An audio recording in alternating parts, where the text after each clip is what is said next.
شان کتاب دے مونږ نازل کتا تا د خیر او د برکت کتاب دے سلا لیدبروا آیاته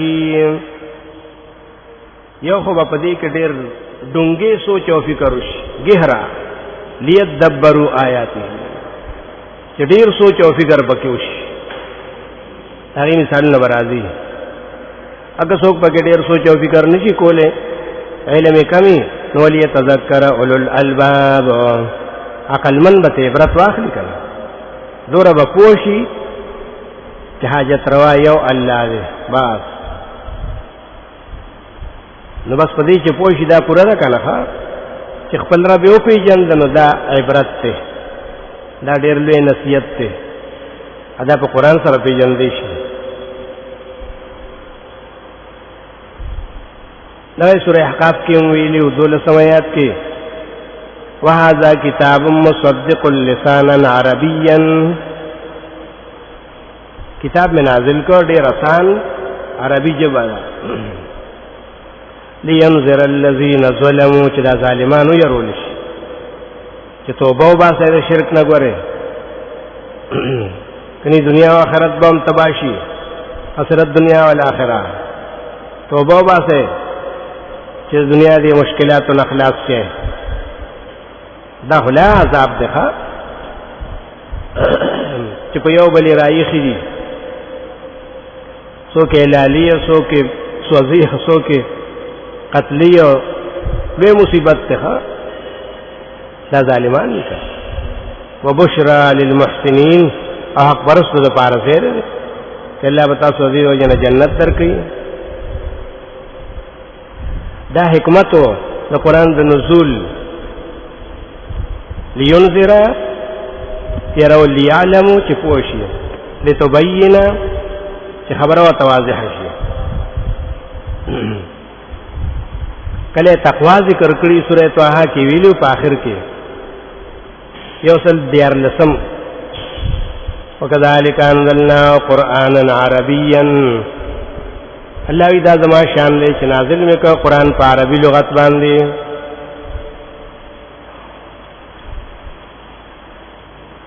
اسد پاره می نازل کو لعلهم يتقون او يحدث لهم ذکرا دو هر دې کې دوه فائدې بیانې ښه یا خو بدی متقیان جوړ شي ځکه تقوا اوچته درجه ده ښه لعلهم يتقون او که متقیان جوړ نشي نو او يحدث لهم ذکر دوره چې فکر به راشي یاد کې به راشي چې الله زموږ نه یو وعده غسته او فاضل کې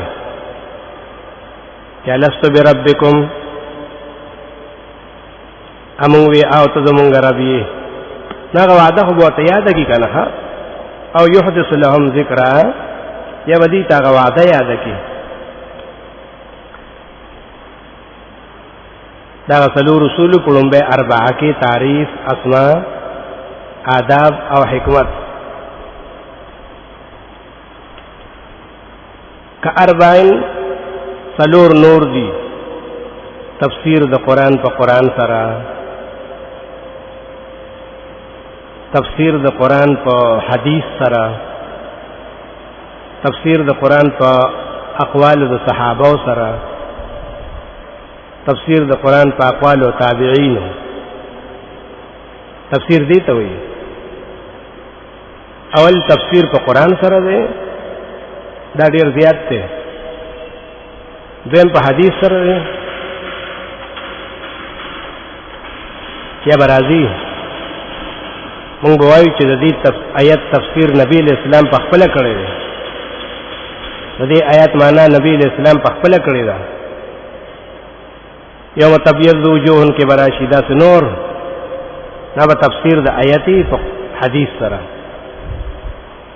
کله به تفسیر کړي ابو بکر رضی الله عنه کله حضرت علی رضی الله عنه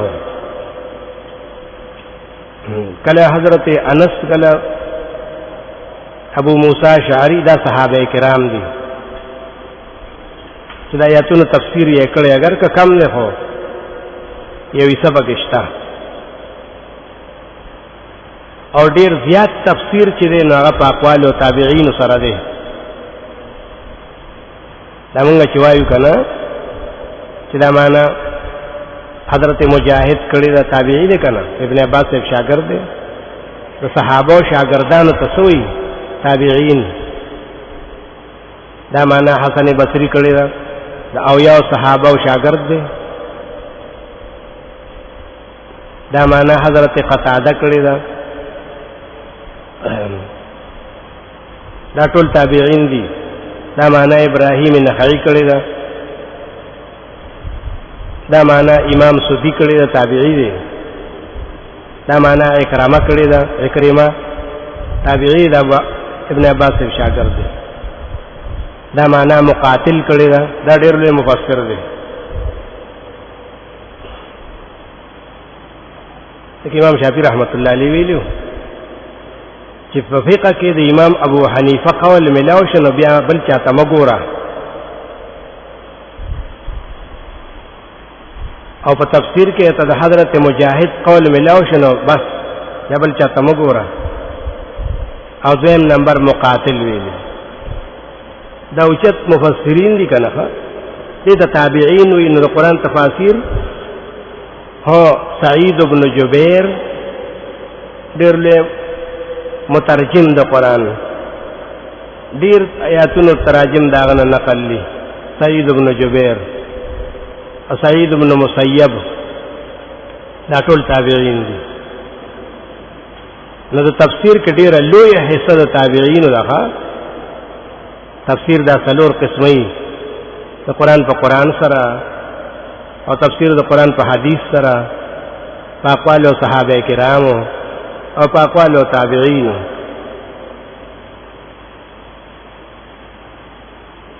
موږ صرف دا یو وضاحت کو، دا نور خو په خپل خپل ځای راځي. د حدیث تفسیر، د اقوال او صحابه تفسیر او د تابعینو دا په خپل خپل ځای راځي. موږ صرف د دې مثالونه خيو چې د قرآن تفسیر په قرآن سره څنګه وي. وګوره دا غي دوه طریقې دي. کله به د یو آیت تفسیر نږدې خوا کې په بل آیت سره وي، او کله به په بل صورت کې راغلي تفسیر تبع آیات راواړي چې وردا دا غي تفسیر ده. دا دوه طریقې دي بس. ګوره مثال وګوره دا غي قسم چې نږدې وسره تفسیر ذکرې سورۃ البقرہ و دیرشم 37 کې هغه نږدې چې بیان کوي کنه چې یضل بی کثیرا و یهدی بی کثیرا وما یضل بی الا الفاسقین. فاسقین څوک دي موږ نه پیژاندو. دا لفظ په عربم ناشنا لګیدو. فاسق دا لفظ په غیم ناشنا لګیدوي. بعضی مفسرین وی نو قرآن یې په خپل تفسیر وکړ کنه چې فاسقین څوک دي. الذين ينقضون عهد الله من بعد ميثاقه ويقطعون ما امر الله به ان يوصل ويفسدون في الارض. دا درې قسمه تفسیر یې وکړ. دا اعتقادي فسق دی، کفر او شرک چې وته ویل شي.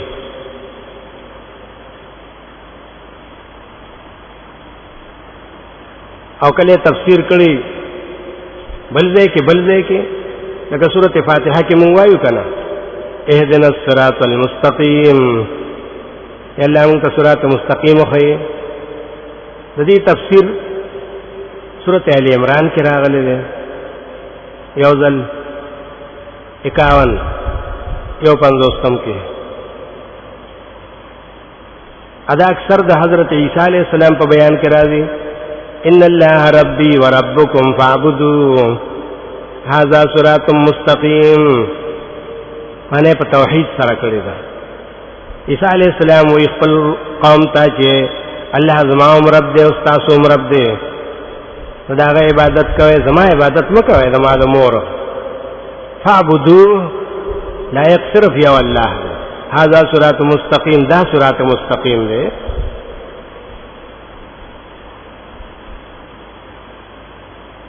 دقه فی سورۃ یاسین کې مراغلی یو شپېته کې چې الله په قیامت کې دې بنیانو ته وایي علم اعهد الیکم یا بنی آدم الا تعبدوا الشیطان انه لکم عدو مبین وان اعبدونی ما خو تاسو ته ویلي وو وان اعبدونی هذا صراط مستقیم زما بندگی کوئ دا صراط مستقیم دی دغه سورۃ مریم کې هم دغه راغلی شپږ دیرشم کې عیسی علیہ السلام په بیان کې وان الله ربی وربکم فاعبدوه هذا صراط مستقیم اخری سورۃ زخرف کې راغلی هغه رسول دی راغلی صراط مستقیم تفسیر زخرف کې ویلو سلور شپېته 64 ان الله هو ربي وربكم فاعبدوه هذا صراط مستقيم دا قرآن په خپل تفسیر کړي خبره ډیره ضروری و ځکه چې هر چا سوال کو چې اهدنا الصراط المستقيم اهدنا الصراط المستقيم الله تسلور ځای وي چې توحید دی صراط مستقیم پیژنې توحید ته وي الله بندگی دا هغه چې آیت یو ځای تفسیر بل ځای کړی دا چې نږدې دا سورۃ البقره کې یو سل 55 کې تیر شو وبشر الصابرین اے پیغمبر پاک صلی الله علیه وسلم صابرین له خوش خبری ورکا دا څوک دي هر چا وی ز صابرین کې يم کنه ولې دی خو چې خوش خبری واوري نو هر یو ز صابرین کې يم الله رب العزت وسره د صابرین تفسیر کو صابرین څوک دي الذين اذا اصابتهم مصيبه قالوا انا لله وانا الیه راجعون هغه خلق دی چې کله خبره واوري دا خبر شو نو وی چې انا لله وانا الیه راجعون دې ته صابرین ته صابرینو کې څه کنه چې تا خدان ستړي کو تا چې څه خلاف سنت کارونه ټول دی وکړل جلاګان دی وکړي غیر خبرې دی وکړي ځان دی وټکاو جامې دی وشلولې اجستړی شو نو خو صبر وکړو مانو نه دې ته صبر نه وي اذا اصابتهم یویل اذا نه پیژنې چې د مصیبت په وخت کې به وایي چې انا لله و انا الیه راجعون دې تفسیر د صابرین دلته کړه بل ځای نشته دغه سورۃ النساء کې د توحید تفسیر کړو شپږ دیرشم کې واعبد الله د الله عبادت کوي د الله بندگی کوي نو خلق وی کو کنه مونږ هو پکې پرخ نه راوسته نور پسې وی ولا تشرکو به شیئا عبادت څه ته وای سجدا ورکو نه شرک مکوا عبادت بده الله عبادت چې شرک پکې نه دا تفسیر یو کده واعبدو ولا تشرکو سره دیو جن عبد الله ابن عباس سے دا معنا کړو کنه فیا ایو الناس عبدوا ربکم کې چې وحدوا ربکم دغه عبادت نمراد توحید هر ځای کې چرایشکا دا ګوره سورۃ یونس کې راغلیو هغه کې ډېر لوی اشکالو قرآن په خپل تفسیر وکړو څلور نبی کې ویلو فین كنت فی شک مما انزلنا الیک کچریته په شک کې داغه قرآن نه چې موږ تاسو نازل کړل فاسأل الذین یقرؤون الكتاب من قبلک فتپوسو کړه دې اهلی کتابونه کړه نو په دې اشکال چې د پیغمبر خو شک نو هغه کوم نه شک نو څنګه ته چې فین كنت فی شک دا خطاب څنګه دا اشکال راغی نو ګوره چې رست ورپسې لړ شي یو سلسلور 104 نمبر آیات کې هلته پته ولګي ها هلته وایي قل یا ایها الناس ان کنتم فی شک من دینی اے خلقو تاسو توای چې تاسو په شک کې زما د دین پته ولګي چې ان كنت کې خطاب پیغمبر ته نو ځکه هلته کې جردي او مفسر معنا کړې وه امام واحدي چې فإن كنت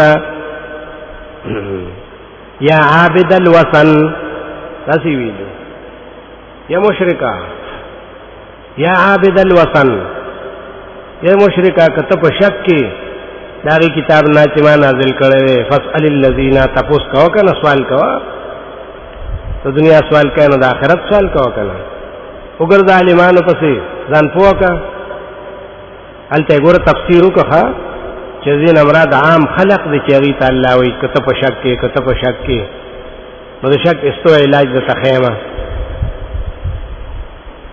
ګوره مشهور آیات ته قرآن کې هر ځای راځي چې الله یې ما ځمکه اسمان پیدا کړل په څو ورځې کې فی ستة ایام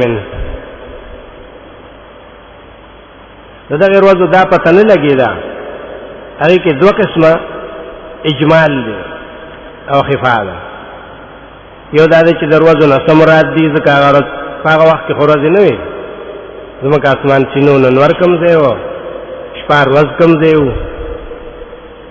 یو دا اشکال دویمه دا وه چې دا کمې کمې ورځې وې د جمعې د زیارت او د هفتې او د پیر او د منګل دا کمې ورځې وې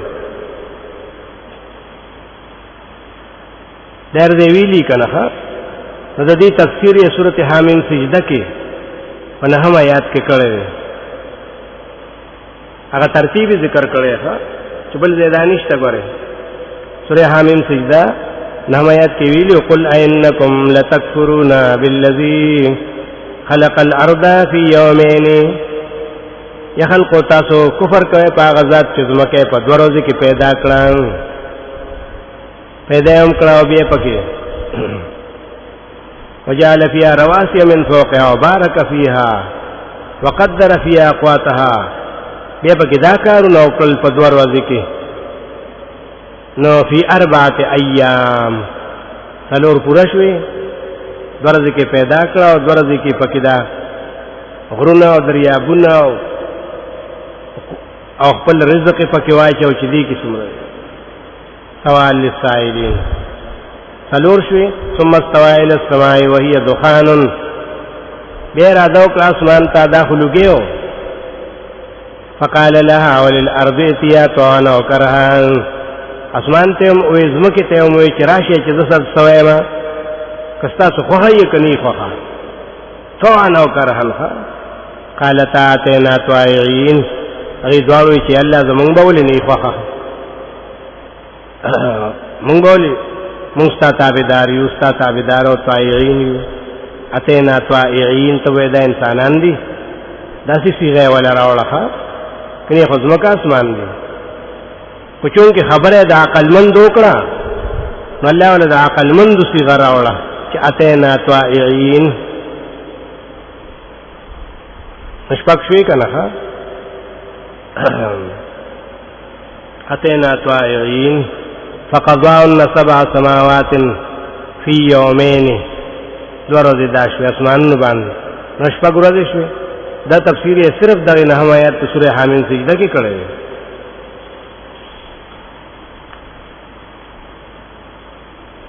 دغسې قرآن کې بیا نه راځي لهم جنات تجری من تحتها الانهار سوره ځای راځي د مؤمنانو دپاره که نه جنات تجری من تحتها الانهار و بیا نور سنی ویلی وګوره دا تفسیر سورۃ محمد کې کړی دی 15 آیات کې چې جنتونه کم جنتونه دي 15 آیات د سورۃ محمد کې وی مثل الجنة التي وعد المتقون فيها انهار من ماء غير آسن سنهرونه پکې د داسې اوبو نه دي چې هغه نه بدبویه کېږي وانهار من لبن لم يتغیر طعمه سنهرونه پکې د پیو دي چې هغه نه روانېږي او نه خرابېږي وانهار من خمر لذة للشاربین سنهرونه پکې د شرابو دي چې ډېر لوی لذت دی پکې سپین وانهار من عسل مصفى سنهرونه د ګبین دي د دنیا په شان ته ګبین نه دی چې تا ته سړی الوي نو ته یې اوس خو زما اړه نه غواړي، اوس خو زما اړه نه غواړي. اګه د شراب والي مې ته وایي چې دا خو چې چا جوړ کړی دي هغې پکې خپیبلې ګرځېدلي دي. لکه پخوا خو دا ماشینان نو د جوسونو موسونو که نه، نو شراب خو هغې داسې نه شو نه چوړولی، ګرځېده به پې بیا به زړه نه اخلي. هغه جدا شراب دی، هغه چا په خپو نه دي ایستې په لاسو باندې، هغه جدا ګبین دی، د مچای نه نه دی راوتی مصفا. ګوره د هلته کې تفسیر کړی ښه، جمله یو ځای آیت او تفسیر بل ځای وکړي. داسې ډېر راځي سوره رعد کې هم شلم آیات کې راغلي وو چې انما یتذکر اولو الالباب، یقینا عبرت اخلي خو عقلمن. هر چا وی چې مونږ عقلمن یو ولې مونږ تاسو خرخ کارو سو، هر چا وی چې مونږ د مشرکان نه تاسو کې ټول ځان ته عقلمن وي چې اولو الالباب مونږ یو کنه. نو سورۃ رعد کې د دې تفصیل راغلو پاتو صفاتونو سره الته بیا راځي چې الذين يوفون بعهد الله، دا یو صفت ده. ولا ينقضون الميثاق، وعده نه ماتي. والذين يصلون ما امر الله، خپل ولی پالي، ارجا صل رحمي. اته صفاتونه ده کې شوی اولو الالباب یې غږی کې ذکر کړی بیا. ورته في سورة آل عمران کې راغلیو دریمه پاره چې ختميږي اخر کې یو سل دویم آیاتو یا ایها الذین آمنوا اتقوا الله حق تقاته ولا تموتن الا وانتم مسلمون. ایمان والو د الله نو یریږي خو په حق یریدو سره، هر چا سره غم شي چې حق یریدو خو بیا مونږ کولی شو یا نه. حق تقاته سمانا یاره په حق یریدو سره. نو د دې تفسیر یې روستو سوره تغابن کې وکړو، فاتقوا الله ما استطعتم. الله نو یریږي څومره چې ستاسو وس کېږي، بس دغه حق یریدل دي که نه چې ستاسو د وس لاندې خبره ده. لا یکلف الله نفسا دی که نه، هغې سره تفسیر وکړو د حق تقاته.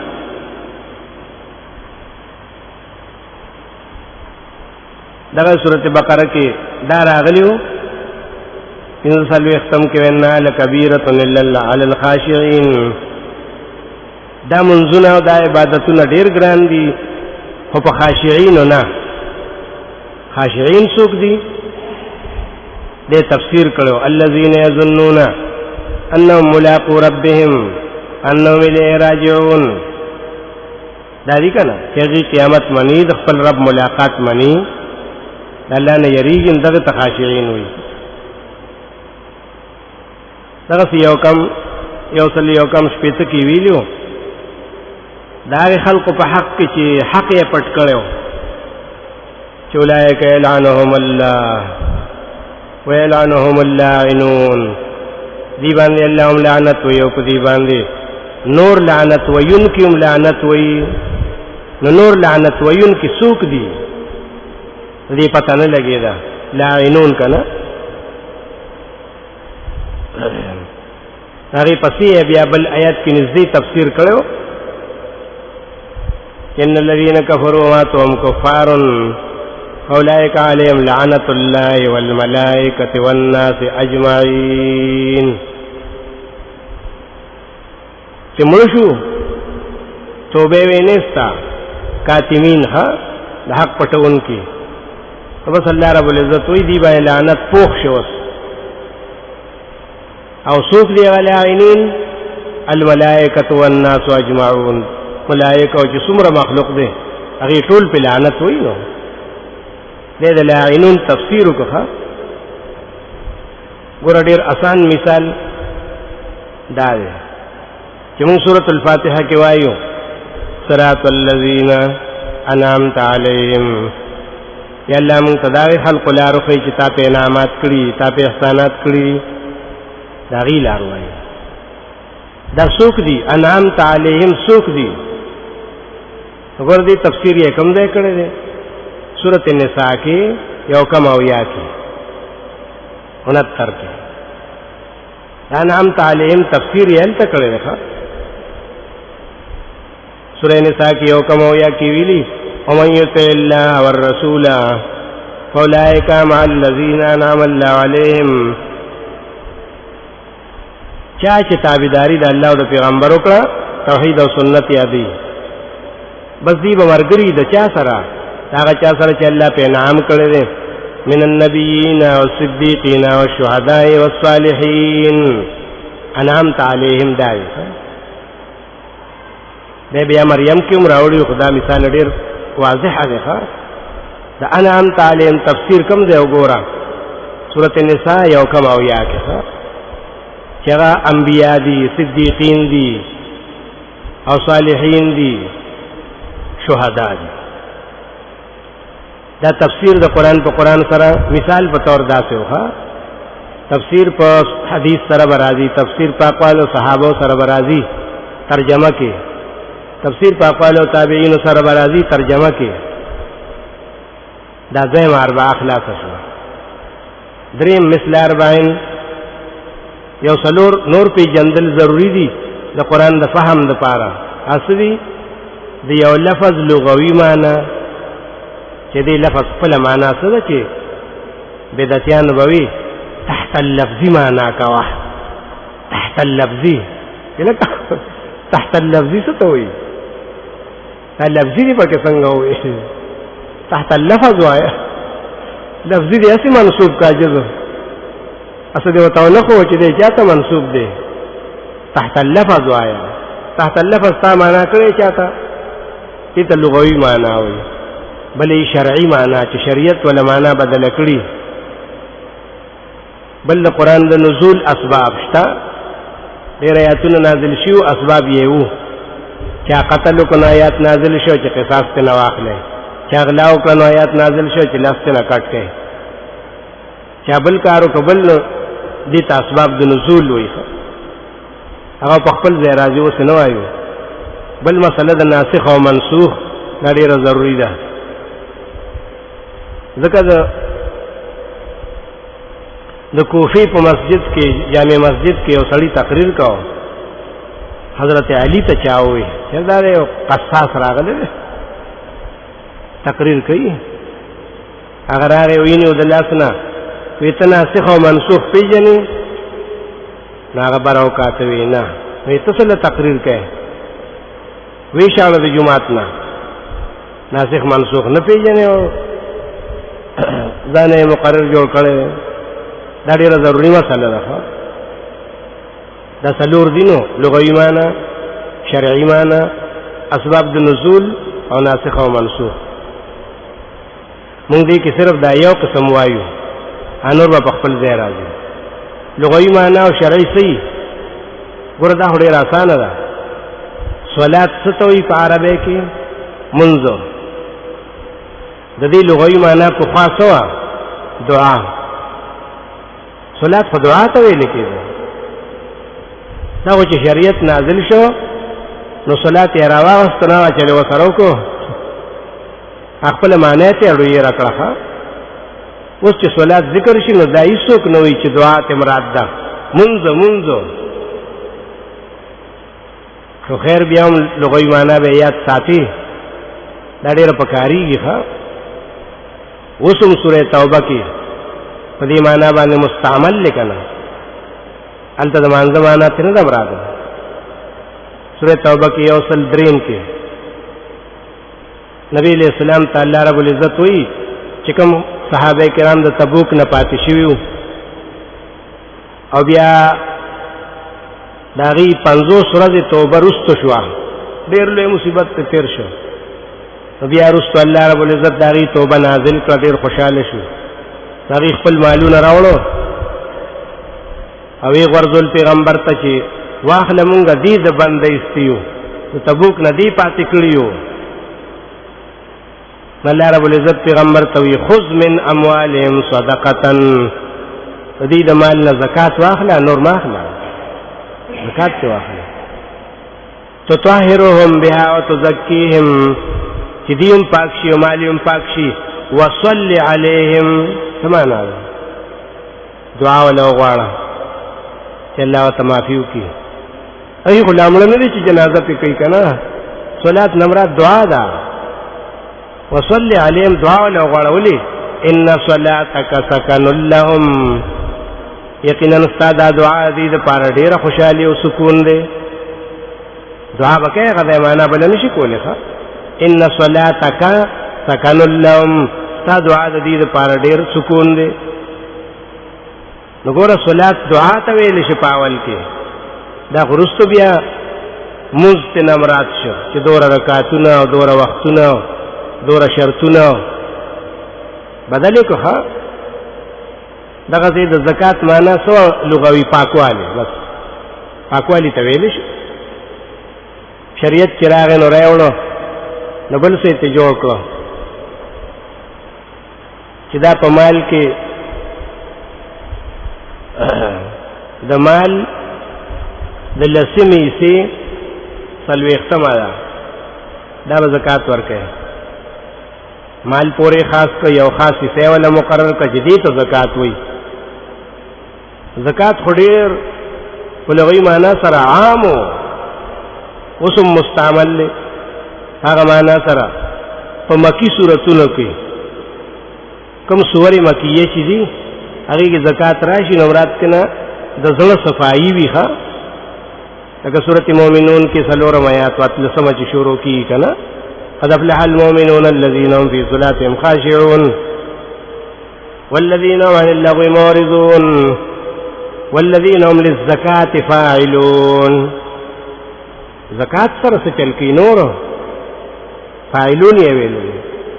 مراد د زکات نه د زړه پاکوالی و چې دا داسې خلق دی چې د زړه صفایي کوي، د ډېر ډېر پابند دي، د دې ورسره ډېر غمي چې زړه ته چېرته ده د کراچۍ دا هوا ونه رسي، دا خو وسپنه خرابه شي، زړه به خراب شي. للزکات فاعلون، د تزکیې قلبي ډېره پابندي کوي. نو ګور زکات معنا پاکوالی او شریعت راغی نو شرعي معنا یې جوړه کړه بله چې هغه په مال کې برخه ده، د الله حق دی هغه ورکړه. صوم روجې ته وایي. صوم په لغت کې څه ته وایي؟ پابندي امساک. بس که یو ساعت دې ډوډۍ چې ونه خوړه نو صوم شو، که یو غنټه که 2 غنټې لغوي معنا سره دې ته ویلی شي صوم. خلق نه وي روجه دې ده کو نو چې رمضان نه دی نو څنګه روجه ده؟ نه مطلب دا دی چې پابندي دې کړې ده، داسې خوراک نه کوي.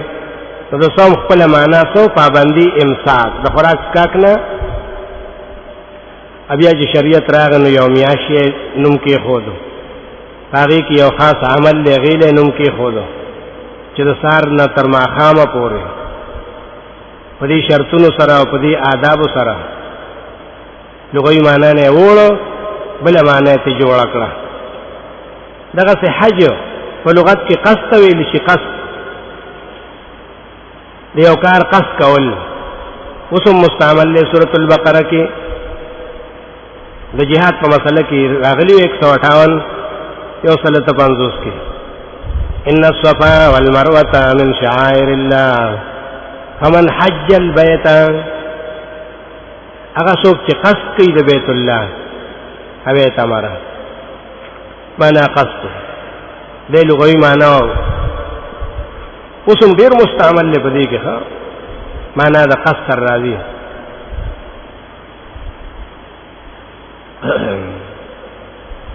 دا څه کله په معنا د جګړې سره هم راځي، ډېر مستعمل دی.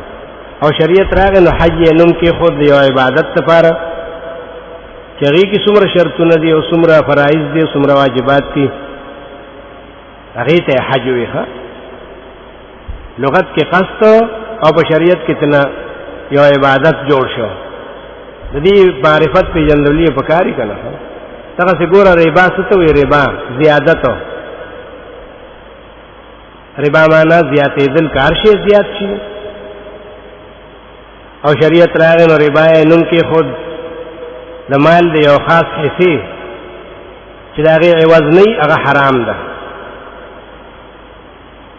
قرآن کې اوسم پاغه لغوي معنا مستعمل له سورته بقره کې 200 کې ویلو يمحق الله الربا ويربي الصدقات، ختمي الله مال د سود او زیاتی مال د خیراتونو صدقات او يربي ربا نه دی کنه اوانه زیاتې دل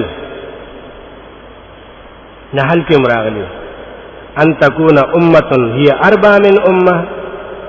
تاسو دغه ادمه تکړه چې خړل در باندې په خشوه هغه بل هم پرې خدا اربع سمانه چې غي زیات په مال کې او په زور کې او په طاقت کې او په خوراک کې اسکاک کې. وګورئ لغوي معنا صرف زیادت او په اصطلاح کې بل شی شو. تیمم ستوي قص کول او تیمم شریعت راغی نو دیته وي چې دا د اودس په ځای باندې ودرېږي، خاص طریقه ده نیت یې ده دای خپل معنی قص کول اوس مستعمل له سورۃ المائده کې راغلی شپږم آیات کې کنا دا اودس ذکر چې بګه کړه وګدو نو ویلی فلم تجدوا ما ان کتاسو بنمو میں فتیمموا صعیدا طیبا قصد کې د خاور پاکو فتیمموا صعیدا طیبا.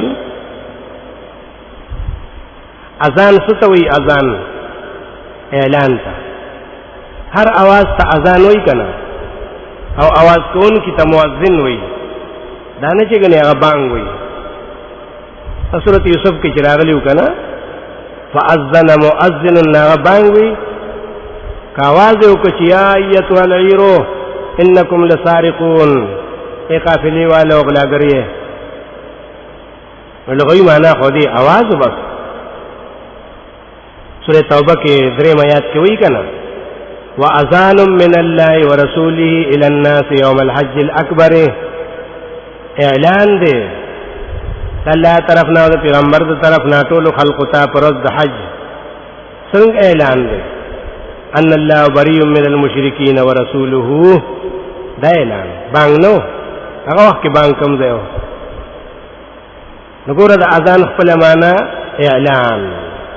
اوس اذان ستوي چې د فرض مانزه د پاره صرف او خاص کلمات کې ډیر بهتر هغه بګرا جمع کړی دي هغه ته اذان ویل شي.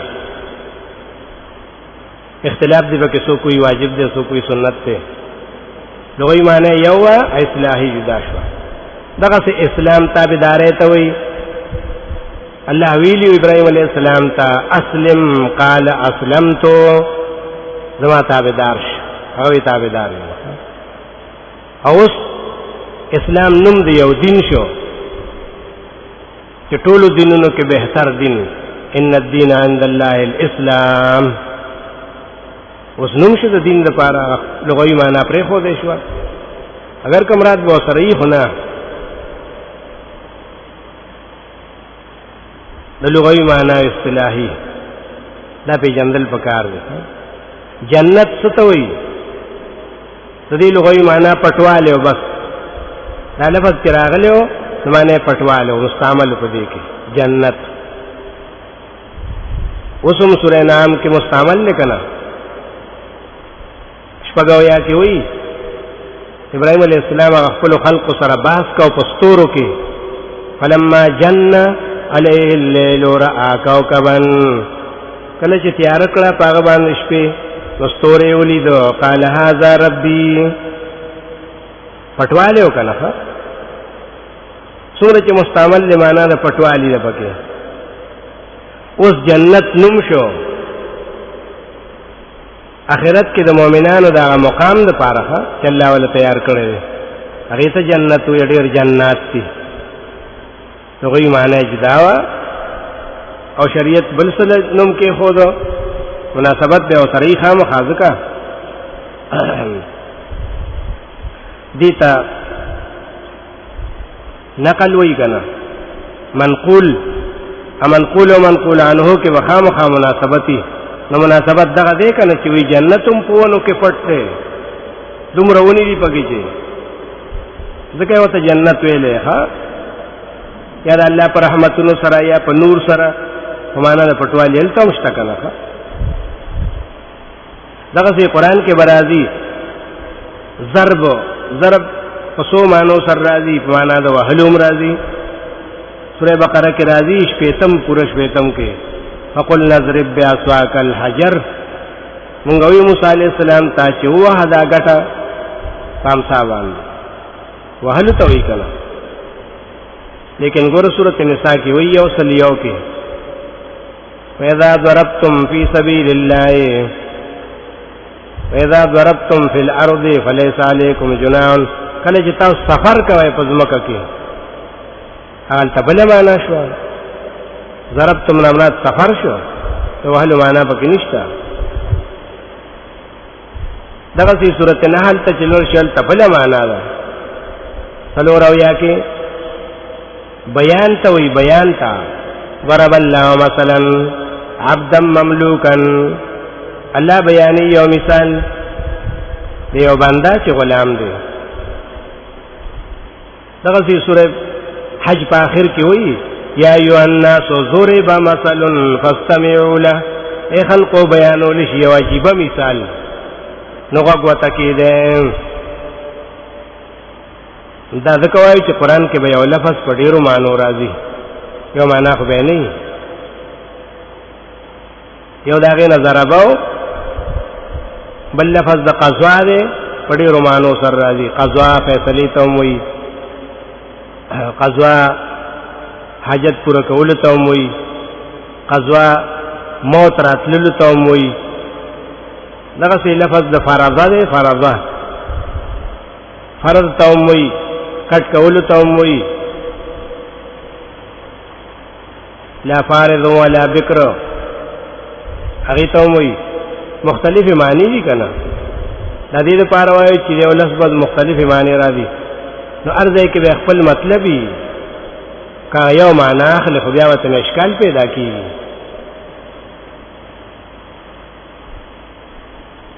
دا نن درې اربعیات ذکر شو اول اربعه د قرآن تعریف اسماء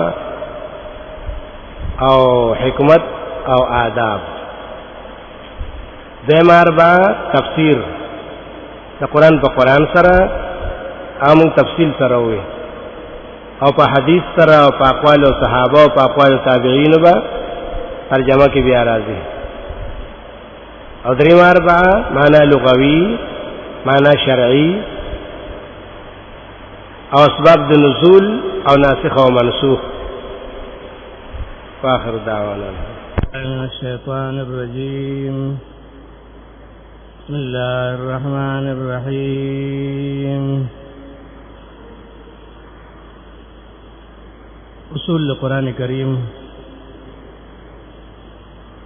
هغه طرز او طریقه باندې شروع چې کوم د شيوخ رحمه الله تعالی طریقه ده هغه ویلو چې لا يصير الرجل بصيرا في القرآن حتى يعلم اربعا قرآن کې د بصیرت لپاره دا پیژندل ضروری دي څلور د قرآن تعریف د قرآن اسماء او د قرآن حکمت د نزول او آداب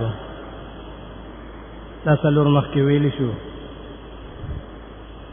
که اربعین لکه څلور چې دا ضروری دي تفسیر د قرآن په قرآن سره تفسیر د قرآن په حدیث رسول الله صلی الله علیه وسلم سره تفسیر د قرآن په اقوال د صحابه او په اقوال د تابعین رحمهم الله مثل اربعین لکه څلور خبرې چې پیژندل ضروری دي نورې معنا لغوي یو لفظ او معنا شرعي اصطلاحي او اسباب د نزول قرآن کې او ناسخ او منسوخ دا درې اربعیات پرون ویل شو څلورم اربعه دا چې دا درې واړه بحثونه چې مونږ کوو د څه دپاره یې کوو لاربعین د څلورو مقصدونو دپاره قرآن کې څلور مقاصد دي، د هغې دپاره دا بحث کوو چې هغې ته مقصد د توحید ویلی شي، مقصد د رسالت او اثبات د قیامت او صداقت د قرآن. دا څلورم اربعه ده. د دې څلورو مقاصدو دپاره دا مخکې بحثونه وشو. د توحید مقصد دی، د رسالت مقصد دی، صداقت د قرآن دی. بیانېږي کله جدا جدایي،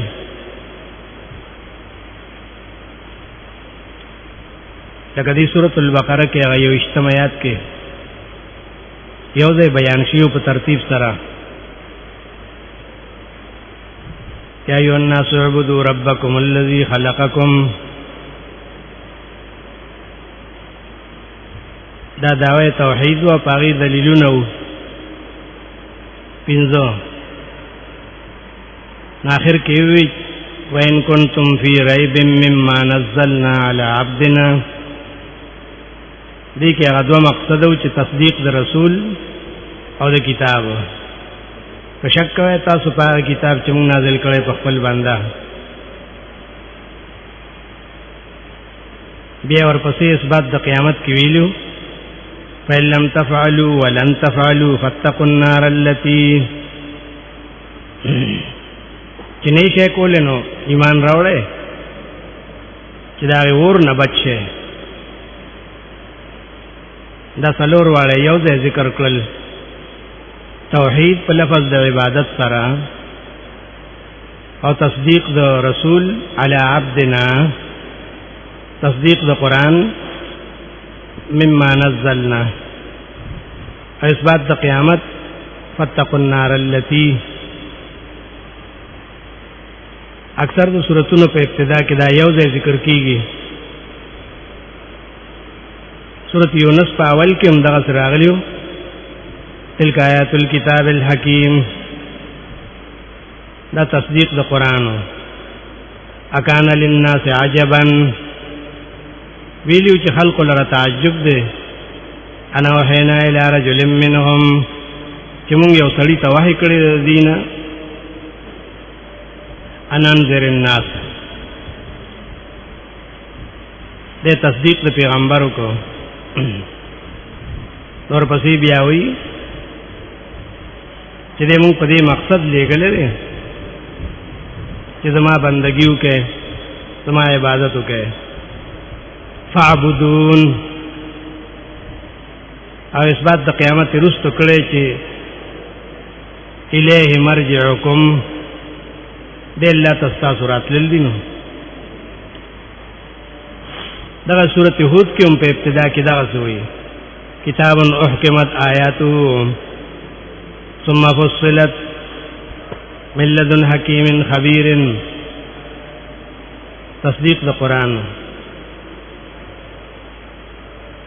بیویلو اننی لکم منو نذیر و بشیر، زستاو د پار نذیر و بشیریم، تصدیق د رسالتو. اللہ تعبدو الا اللہ، دے دعوی توحید و اخر کی ویلو الا اللہ مرجعکم جمیعا، دے اللہ تستاثرات للدینو.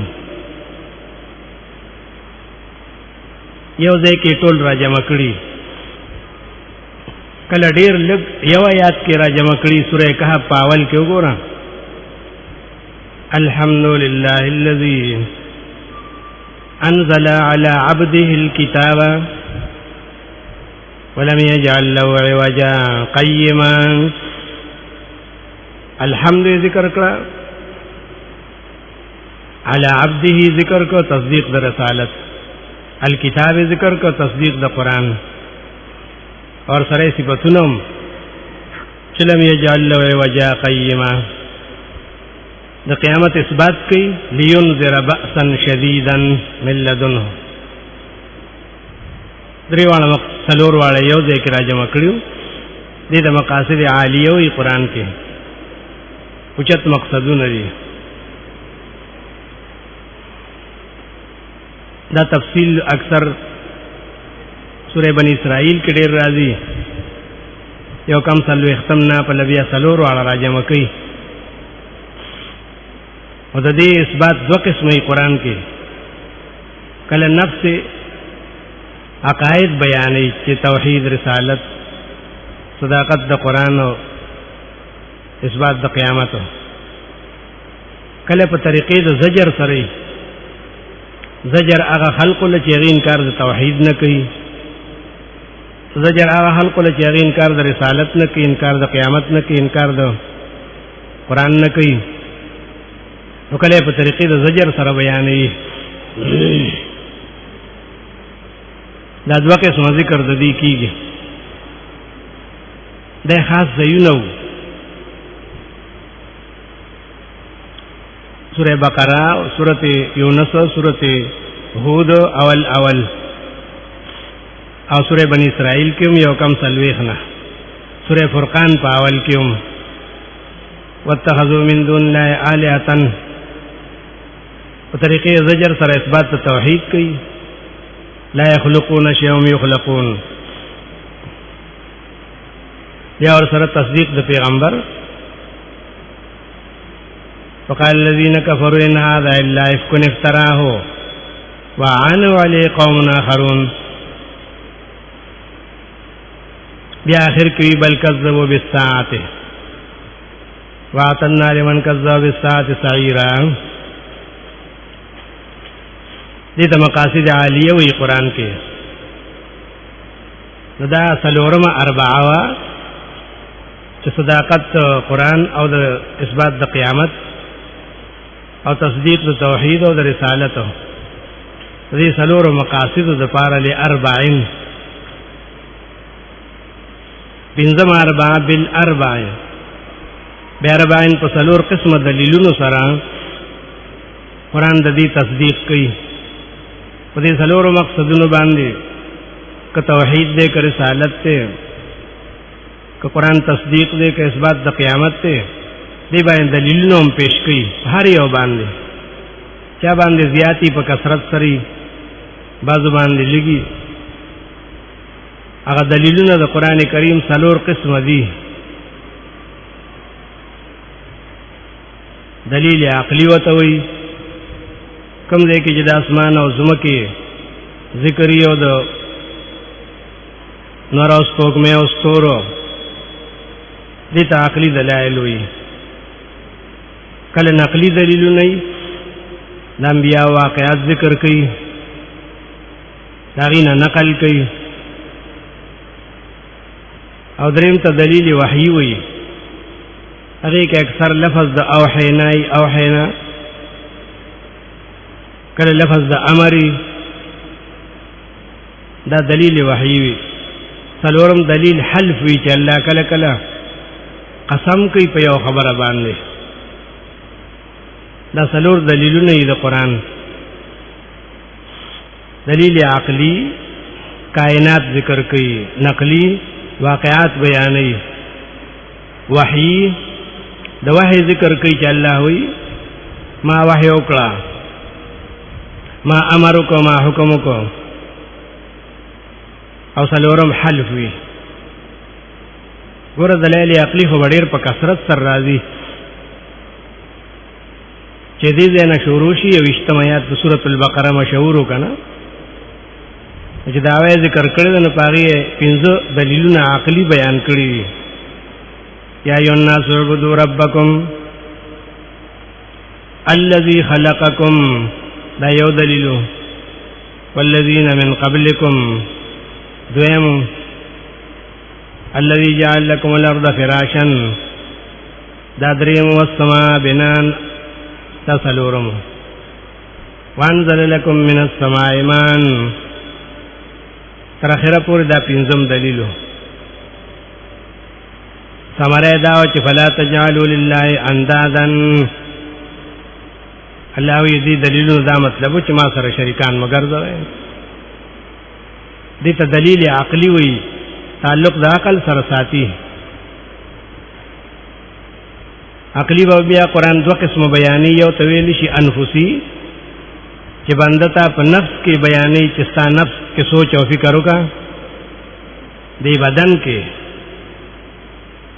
جعل لكم السمع والابصار والافئده دي تنفسي دلائل وي کله به آفاقي بیانې چې کوم کائنات تی برا او ښکته میانس کې شپه او ورځ رڼا او تیاره دي عقلي دلیلونه وي دې لپاره دا خاص سورتونه دي چې عقلي دلیلونه پکې ډېر زیات دي دا سورۃ البقره دیم نمبر کی سورۃ انعام ده هغه کې عقلی دلائل ډیر ذکر کړی دریم نمبر کی سورۃ یونس ده څلورم نمبر کی سورۃ نحل ده پنځم نمبر کی سورۃ روم ده الته دلائل په یو طرز بیان کړی ومن آیاته الله ای زما د قدرتونو نه دادي تاسو مې پیدا کړی یې دنیا کې مې خوار کړی یې تاسو شکلونه رنگونه مې بدل پیدا کړی تاسو جبې لغتونه مې جدا کړی یو پنځه په یو طریقه باندې من آیاته سره بیان کړی شپږم نمبر کې سورہ فاطر ده دا شپږ سورتونه خاص دي په عقلي او دلیلونو کې دې کې بیانې ترجمه کې بیا موږ نشاندهي کوو چې دا عقلي دلیلونه دي هغه سره باقاعده ثمراتم ذکر کیږي دویم قسم دی نقلی د انبیاء او نقل چې کوي هغه لپاره خاص سورتونه دي اول نمبر پاگی کی سورت اعراف دے چی داغی دے یوکم شپیتنا دا انبیاء واقعات بیانی تراخیرہ پورین دا نقلی دلیلون دی یوکم شپیتنا دا نوح علیہ السلام حال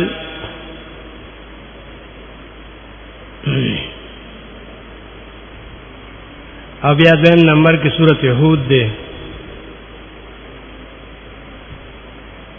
هغه کې د 15 آیات نه سلسله شروع کړي ولقد ارسلنا نوحا الى قومه اني لكم نذير مبين الا تعبدوا الا الله بیا ورپسې د هود علیہ السلام بیا د صالح علیہ السلام بیا د ابراهیم علیہ السلام بیا د لوط علیہ السلام بیا د شعیب علیہ السلام د موسی علیہ السلام دا ټول نقلی دلیلونه چې ذکر کړي اعراف کې سورۃ هود کې دغه سي سورۃ طه کې هم د نهم آیات نشورو کوي هل اتاک حدیث موسی اذ رأى نارا فقال لأهلهم كثوا تفصیلی واقعہ موسی علیہ السلام بیانې صرف هغه کې دا یو واقعہ ډېر تفصیل سره بیان کړی دی او د آدم علیہ السلام حال مختصر بیا څلورم نمبر کی سورۃ انبیاء ده د 50 آیات نا 50 آیات نا شروع کړي ابراهیم علیہ السلام حال بیا ورپسې دا سه د لوط علیہ السلام د نوح علیہ السلام داؤد علیہ السلام سلیمان علیہ السلام ایوب علیہ السلام بیا دغه سي ذنون یونس علیہ السلام زکریا علیہ السلام سورۃ انبیاء وتویل ذکر انبیاء واقعات پکې ډیر دي دا ټول په نقلی او دلایلو کې شمار دي او پیش کړي په سبان دي فاصل دعوت توحید باندې دا دلایل چې ذکر کی سورۃ انبیاء کې د 50 نه تر 90 آیات پورې 90 آیات کې ټول خلاصه راو باسي انهم كانوا يسارعون في الخيرات ويدعوننا رغبا ورهبا. دا ټول انبیاء چې الله وی د دین په خدمت کې ډېر مخکې وو، یسارعون فی الخیرات، د دین په کار کې ډېر مخکې وو. د دین کار سو ويدعوننا رغبا ورهبا، مونږ ته فریاد کو په هر حاجت کې، فریاد ډېر په صحیح طریقو، رغبا ورهبا، هم به زمونږ نه امید ساتو رحمت، هم د عذاب نه یریدل. د خلاصه بیان کړی والته بیا نوی آیات کې دغه سی اور پسې سورۃ شعراء ده، هغه کې چې د لسم آیات نه شروع کی وَإِذْ نَادَى رَبُّكَ مُوسَى أَنِ ائْتِ الْقَوْمَ الظَّالِمِينَ قَوْمَ فِرْعَوْنَ أَلَا يَتَّقُونَ. تر اخره پورې واقعات د انبیاء نقلی دلائل دي. سورہ لقمان کې وګوره یو واقعا ده، ډېر ښایسته ترتیب پاره کې د لقمان حکیم تقریرو چې باغې کې اول د عقیدې ذکرو، یا بنی لا تشرک بالله، بیا ورپسې حقوق العباد یې ذکر کول، وصینا الانسان بوالديه، بیا د عمل ذکر کو، یا بنی ان تک مثقال حبة من خردل، عمل بده پکار راضی ګوره، عمل دې نه رکیږي، د ذری حساب بکیږي، فلزی تویخه. بیا تو یا بنی اقم الصلاة وامر بالمعروف وانهى عن المنکر، د دین کار او تخیدار دعوت. بیا ته اخلاق مخی وقصد فی مشیک ولا تصائر خدک للناس، هغه ډیر جامع بیان د حضرت لقمان حکیم، دام دلیل نقلیو کنا. دغه سی سورۃ یوسف که یو واقعا ده خو نقلی مفصل دلیل ده، او داغی خلاصه په آخر کې راو باسي. یو سل یو لسم کې وی لقد کان فی قصصهم عبرة لأولی الالباب، یقینا په بیان د دې انبیاء کې ډېر لوی عبرت دې پاره د عقل مندو. ما کان حدیثا یفترا، الله دا داسې خبره نه چې چا ځانه جوړه کړې ده. دغه سورۃ هود کې چې بیان کړی دی نو آخر کې خلاصه را استلې ده. یو سل شلم کې وَكُلًّا نَقُصُّ عَلَيْكَ مِنْ أَنْبَاءِ الرُّسُلِ مَا نُثَبِّتُ بِهِ فُؤَادَكَ، دا ټول چې الله یې ما ته بیان کړل د دې انبیاء واقعات دي کې څه مطلب دی؟ خلک خو وی قصه وکړه کنه، قصه وکړه وی الله وی قصه نه دې کې اصل مطلب دا دی چې ما نثبت به فؤادک، دا ستاسو تسلی لپاره بیان کړی چې مشکلات ډیر دي، د انبیاء واقعات ورنه ستاسو تسلی وشي. تو هغه کوم چې واقعا بیان کړی دا اخر کې یو کم سل کې هغه خلاصه را استدا کذالک نقص علیک من انباء ما قد سبق، دغه سیمون ته بیانو واقعات هغه چې مخکې ستیر شوی دي. وقد آتینا من لدنک ذکرا، وقد آتیناک من لدنا ذکرا، زمونږ طرف نه ته بیان راغی، ذکر راغی، نصیحت. دا دلیل نقلی مطلب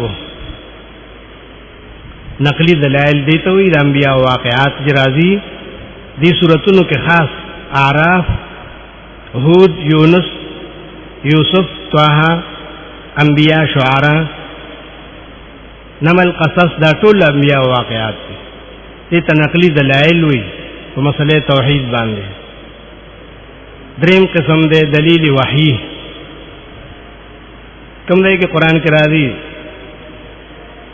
کذالک اوحینا الیکا واوحینا مفسرین ویلی چې دا اوحینا لفظ وحی قرآن کې ویش ځل راغلی دا ټول دلیل وحی دی کنه. کله په دې طریقه وی پیغمبر ته وی دي ته وایا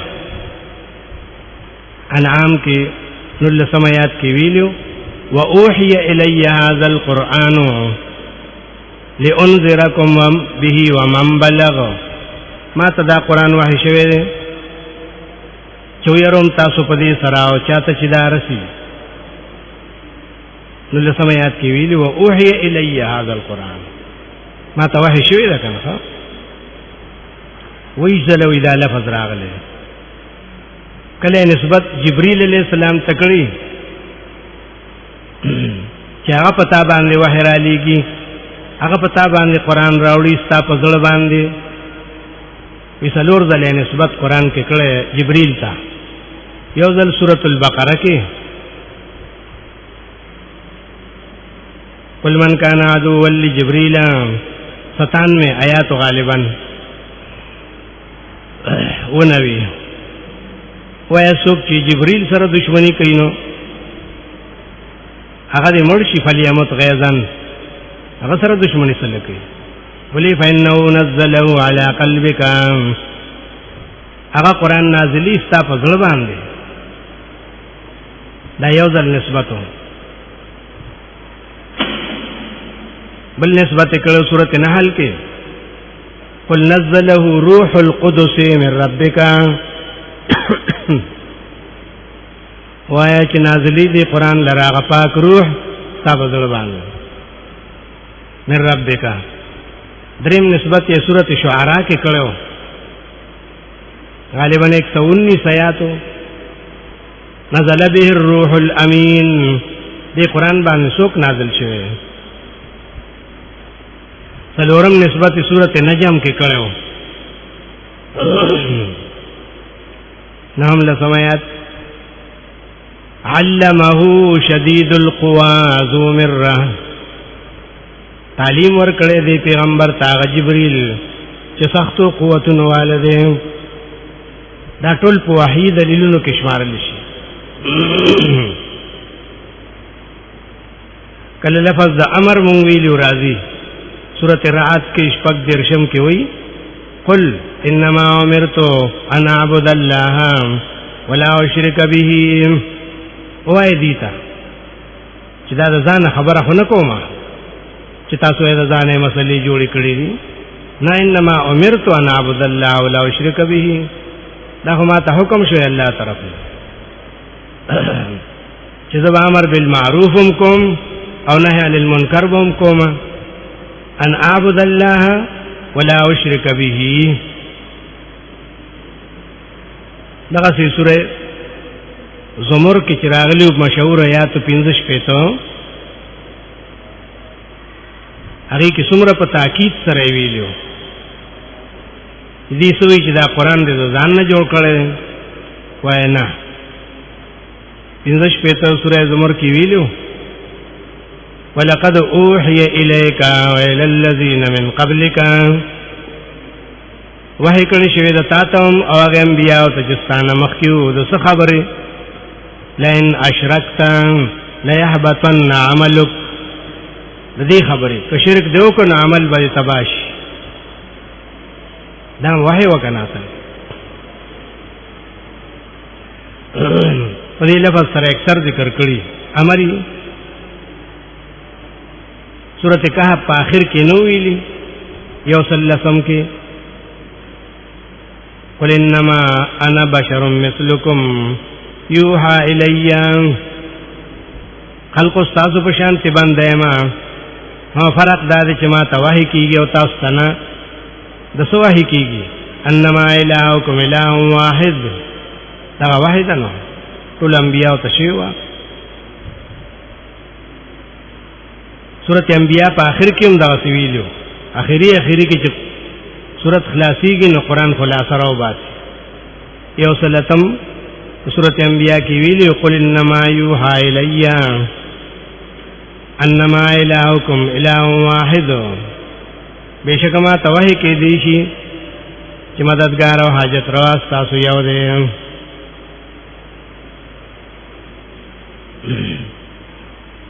دا سورۃ کهف آیت بعینه سورہ حامیم سجده کې راغلی او خپاول کې شپږم آیات کې قل انما انا بشر مثلکم یوحى الی انما الہکم الہ واحد فاستقیموا الیه واستغفروه. وایو ته چې ما ته خدا وحی کیږي نو دې ته دلیل وحی وی قران کې په مختلفو الفاظ باندې مشهور په لفظ د وحی سره کله په لفظ د امر سره چې امرتو کله په لفظ د نهی سره مرادی چې نهیتو دا وحی کنه کله په لفظ د قال سره مرادی هغه سورۃ مومن کې شپږم آیاتو کنه مشهور چې بدعتیانو په دلیل کې پیش کاو چې دعا ثابت شو دسنه ګورو یلا ندی ویلی وقال ربکم ادعونی استجب لكم وقال ربکم ادعونی استجب لكم دا دلیل وحی دی کنه قال ربکم وحی شو دلیل وحی په دې الفاظ مختلف سر راځي قران کې نو څلورم دې حلف کله الله رب العزت د ډیر تصدیق د پاره تاکید د پاره توثیق د پاره سوګن کوي کپار څه باندې وکړه ځکه هغه ته پابندي نشته زمون په حق کې پابندي ده چې بغیر د الله نه با بل چا باندې سوګن نه کیږي ځکه زمون سوګن کې دا شرطي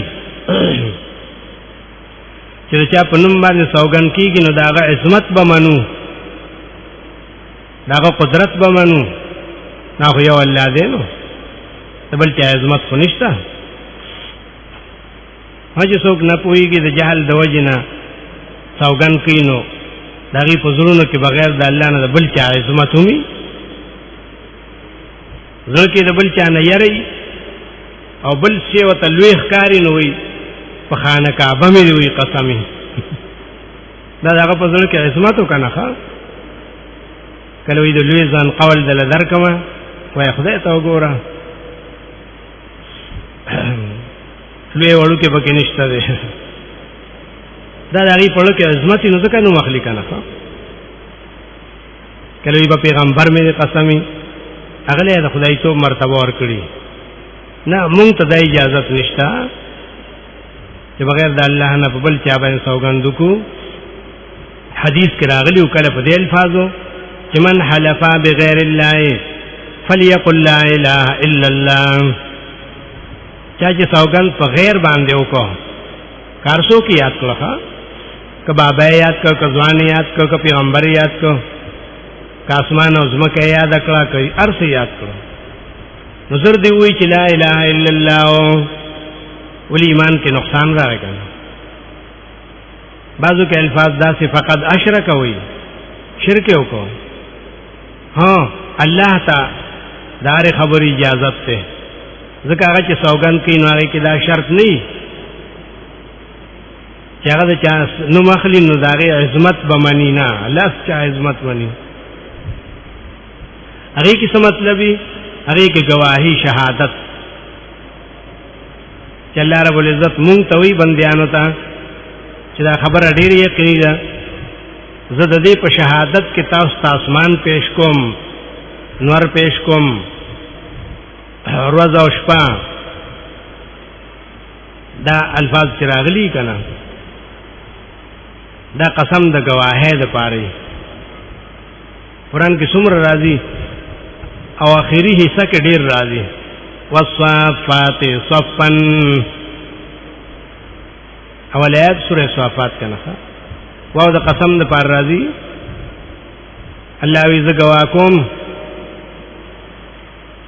په خپل عصمت باندې هغه ملائکه چې اسمان کې صفونه تړلې دي ما ته ولار دي کنه تاسو هم دا صفونه جوړ کې حدیث کې راځي چې الله تدری قسم صفونه ډیر محبوب دي، صفونه د ملائکو په اسمان کې او صفونه د مؤمنانو په جماعتونو کې او صفونه د مجاهدینو په میدان جنگ کې، دې سره د الله ډیر محبت دي. ان الله يحب الذين يقاتلون في سبيله صفا. ورپسې سورہ صاد کې ویلو صاد والقرآن ذی الذکر، قرآن گواذ د نصیحت کتاب، د علم کتاب، د عبرت کتاب. په دې خبره چې مشرکین ډیر په سختۍ کې دي، یو خبره باندې بس شهادت پیش کړي. سورہ یاسین کې نو ویلي یاسین والقرآن الحکیم انک لمن المرسلین، پر رسالت باندې گواہی پیش کړي وه. تور دا قرآن گواه دی کنه چې ته پیغمبر یې، وحی تا تکیږي چې وحی چا تکیږي نه پیغمبري کنه. قاف والقرآن المجید، په اثبات د قیامت باندې سورہ قاف کې سوګن کړو چې کذالک الخروج، دقه سے براوزه تاسو. یا قد علمنا ما تنقص الارض منهم، په دې باندې چې الله وی زه په دې هم پوهېږم چې دا زمکه ستاسو نه دروازې څومره خوراک کوي، څومره ستاسو دا وجود کم کو. دا شکی خبره خو نه ده. والذاریات ذرون، دې ګواهان پیش کړو په اثبات د قیامت باندې. والطور وکتاب مستور والنجم نون والقلم، دا آخری سورتونو کې دا راځي دي ته حلف وایي کنه، حلفی بیان. کله الله رب العزت په دې طریقه باندې سوګن کوي. وربک، قسم دې په ذات درفتا باندې. د سورته مریم کې ویلو آتش پیتم کې دې سوې چې موږ بیا نه ژوند کیږو، بیا قیامت نشته. فوربک لنحشرنهم والشیاطین، قسم دې په ذات طرفتا باندې چې راجم وکم دی او د دې مشران شیاطین انسی جنی. ثم لنحضرنهم حول جهنم جثیا، ګوره داسې الفاظ راوړي. فوربک، ګوره زاریات کې ویلو دویشتم کې فورب السماء والارض، قسم دې پر رب د اسمانونو د ځمکو. انه لحق مثل ما انکم تنطقون، چې دا قیامت حق دی. ګوره داسې لکه ستاسو خبرو کې چې شک نشته، خبرې چې کوي کې شک شته، دغه سه قیامت حق دی. مثل ما انکم تنطقون، مختلف الفاظ سر راځي نو په ډیر زیات په واو سر راغلي چې دې تواو د قسم وای کنه. والسماء ذات البروج والسماء والطارق والفجر وليال والشمس وضحاها والتين والزيتون والعاديات والعصر، دا ټول د گواهه سورۃ حلف ستوي دی توي ښه. نو څلور قسمه دلیلونه قران کې، عقلی، نقلی، وحی او حلف. صرف یو ځای د سورۃ حجر هغه کې په دې طریقه نه ده. سورۃ حجر کې 2 آیت کې راځي لعمرک انهم لفی سکرتهم یعمهون، که خطاب پیغمبر ته شي لوط علیہ السلام حال بیان کو نو لعمرک انهم لفی سکرتهم یعمهون، قسم دې ستا په عمر باندې. د عمر نمراد عمر دی. دا یو قاعده ده ګرامر چې کله استعمال د یو جملې زیات شي نو دا غینه د زمینه او دغه فتحې تزیخه، فتح ډیر اسانه سپکه ده کنه. نو د عمر نه عمر زکه جوړ ک چې آسان شي کنه فتح خفیفه نو مطلب تناغه عمر دی. نبی علیہ السلام عمر په گواہی کې پیش کړي چې ستاسو قیمتي عمر په دې باندې گواه دی چې نوم لفی سکرتهم یعمهون، دی خو په دې خپل سرکشی کې بیهوش دي، هوش ته نه ختم شوی دی. کدی کې سنه سه هوش وې کنه دی به ویلیو چې ګوره یو عظیم الشان هستی زمونږ د پاره وخت خپل لګي، زمونږ اصلاح کوي، مونږ ولې د خبره نه مانو. دا سوچ او فکر به کړو کنه چې ستاغون د قیمتي عمر تا دی تصرف کو او دی د خپل شرک نه او د جهل نه وتل نو لعمرو کانهم لفی سکرتهم یعمهون. دا عمر په دې گواذ چې دی دا سرکشی انتهایی به حد او به انتها ده.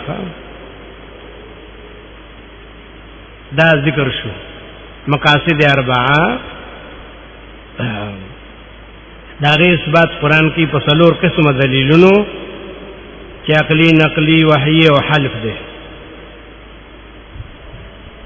بیا وی ويؤيدها باربعين، د دې دلیلونو سره سره د زیات وضاحت د پاره او تایید د پاره یو څلور امور قران کې نور دي چې هغه د دې مقاصد د مضبوطیا د پاره دي، د تایید د پاره دي. هغه ته ویل شي جهاد، هغه ته ویل شي انفاق، هغه ته ویل شي تنظیم، هغه ته ویل شي آداب. ويؤيدها باربعين، د دې مقاصد او تایید با کوي په څلورو سره قران: جهاد، انفاق، تنظیم او آداب. د مسلمانانو زندگی په دې باندې جوړه ده، نو د موحدینو زندگی په دې باندې صحیح ده کنه. دې کې جهاد شته، دې کې انفاق شته، دې کې تنظیم شته، دې کې آداب شته.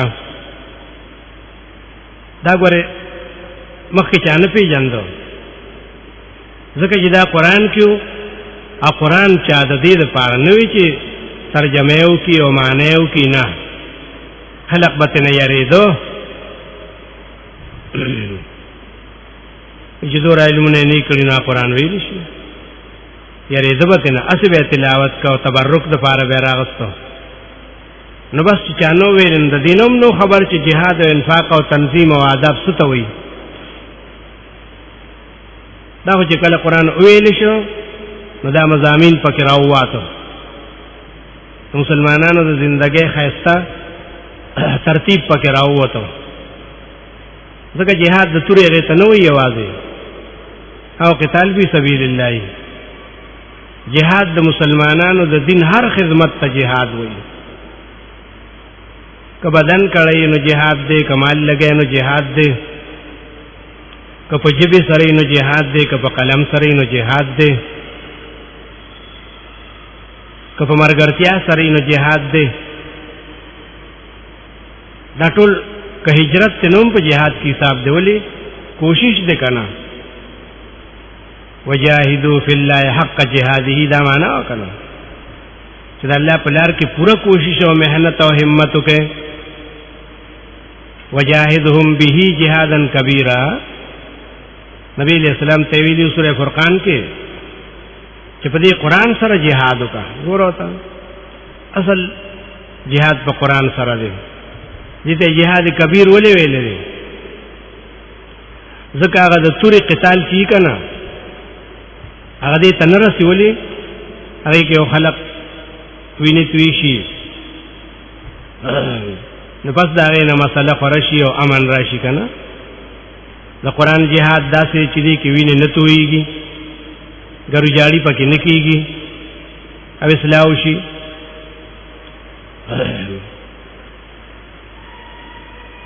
دی مجاهد کې هغې مجاهد کې ډېر فرق دی که نه.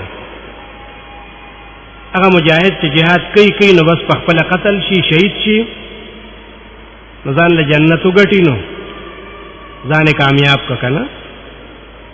او دا د قرآن مجاهد داسې دی چې دی یوازې ځان له جنت نه ګټي، دی د نورو خلقو په حق کې ډېر خیرخوا دی. یواز ځان لنا ځان له نور مرګري ګوري چې دا نور خلق هم د شرک نه بچ شي، د جهل نه بچ شي، د جهنم نه بچ شي او جنت ته لاړ شي. ځکه دې ته جهاد کبیر ویلو کنه چې دې کې د ډېر مخلوق اصلاح ده. ولیکن لوی قسم د دې دغه قتال فی سبیل الله چې ذکر شنو ذهن تدار راځي کنه. جهاد، انفاق، تنظیم، آداب دا سلور دی. دا تایید کی د دې مخ کې سلور دلیلونو چې هغه څنګه مقاصد ثابتول ندی هم ثابتې په بلې طریقې سره خاص صورتونو کې داغه داوی راغستې دي. سورۃ البقرہ 193 کې وقاتلوهم حتی لا تکون فتنة، جنگ کوي دي سره غرض بسي مقصد بسي دا به چې دنیا کې شرک پاتې نشي، د شرک زور پاتې نشي. فتنه ده کنه دې لپاره جهاد او قتال کیږي چې فتنه لري شي. دغه سورۃ انفال کې ویلو یو کم سلويخ کې وقاتلوهم حتى لا تكون فتنة ويكون الدين كله لله. قتال د دې لپاره کوي چې شرک د دنیا نه ختم شي. شرک نه ختميږي، حضور به ختم شي او دین ټول د الله شي. اول تر اخره پورې هر مسله د الله د رضا شي، هر مسله چې د مخلوق پکې څه نه. سورہ توبہ کې ویلو 15 آیات کې فاذا انسلخ الاشهر الحرم فاقتلوا المشركين حيث وجدتموهم وخذوهم واحصروهم واقعدوا لهم كل مرصد. خاص صورت د قتال فی سبیل الله د پاره کنه. دا صورتونه دي سورہ بقرہ، انفال، سورہ توبہ او سورۃ حج کې هم اذن للذین یقاتلون تک اجازت شوه. سورہ محمد او فتح دا سورتونه دي خاص که قتال فی سبیل الله سو ګوري. سورۃ البقرہ دا، سورہ انفال دے، سورہ توبہ دا، سورہ حج دے او سورۃ محمد دے او فتح دا او سورۃ احزاب دا دي. دا سورتونه قرآن کې خاص دی قتال فی سبیل الله د پاره دي. خلق کتاب لیکي په جهاد باندې کنه وی الجهاد فی الاسلام. انبا کی سورہ توبہ، نبا کی سورۃ انفال، نبا کی سورۃ بقرہ انتظامیہ اموری او وی ډیر خو کتابی لیکلې الجهاد فی الاسلام. نو چې د قرآن نه پکې اصول نشته نه څنګه جهاد فی الاسلام شو. دا خو د قرآن نه ته استنباط کړو اصول چې د جهاد لپاره شرطونه سدي، اصول یې سدي، غایه سدا، قسمونه سدي. دا قرآن د دې نه پورا بحث کړي په دې سوراتونو کې ښا. چې ستا قرآن تاجت را نشي نو هغه څنګه کتابي چې هغه په جهاد لیکلي. دا خاص سوراتونه دي حضرت شیخ ویلی رحمه الله تعالی. دیم د انفاق فی سبیل الله، بغیر د انفاق نه جهاد نه کیږي. نیم قرآن په انفاق لګیدل دي، بدنی عبادت او مالی عبادت. چې دا نه نو قرآن ویلو ځان هلاکت ته ورځوي. په سورۃ البقرہ کې راغلیو کنه چې انفاق وکړي، خرچ وکړي، ځان هلاکت ته ورځوي. ولې چې انفاق نه کوي نو د جهاد اسباب بني، هتیار بني، اسلحه بني. نو چې هغه نه جهاد په سبان دي کنه دشمن به غالب شي. ځان د خپل لاس نه هلاکت ته ورځونو. وانفقوا فی سبیل الله ولا تلقوا بأيديكم یغیثر راوړو ښا ولا تلقوا بأيديكم الى التهلكه. حضرت عمر سے په وخت کې هغه چې کله jihad کوو یو تنو لګي نو یوازې په دشمن باندې ورغی. دشمن صفونه مات رامات کړنو دی کې یو تن د خلی نو خاطو یو ګور الله وی چې ولا تلقوا بأيديكم الى التهلكه. ادې ځان هلاکت ته ورځي. حضرت عمر رضی الله عنه وتوي چې نه آیات دې غلط وي، د دې لپاره چې کوم آیات ته نه تا نه معلوم.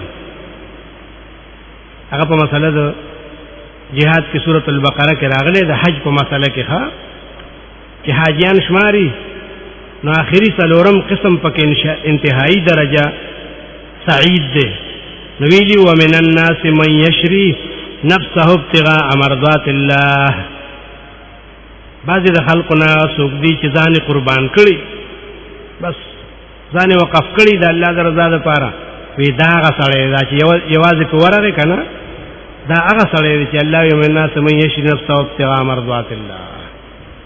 وی لا تلقوا بأیدیکم، خو د انفاق په مسله کې راغلی دی چې خرچ نه کوې نو ځان په خپل لاس هلاکت ته غورځوې.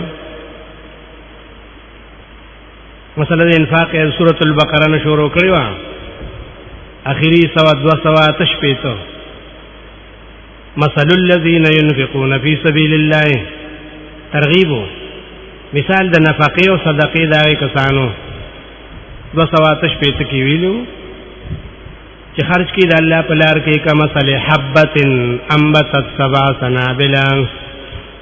د دې مثال خو الله وی د یو دانې دی چې ځمکه کې د وغورځوله نو د یوې تیلې په ځای باندې وډکي وکړو نو وږي شو، څومره زیات شو، داسې به زیاتېږي.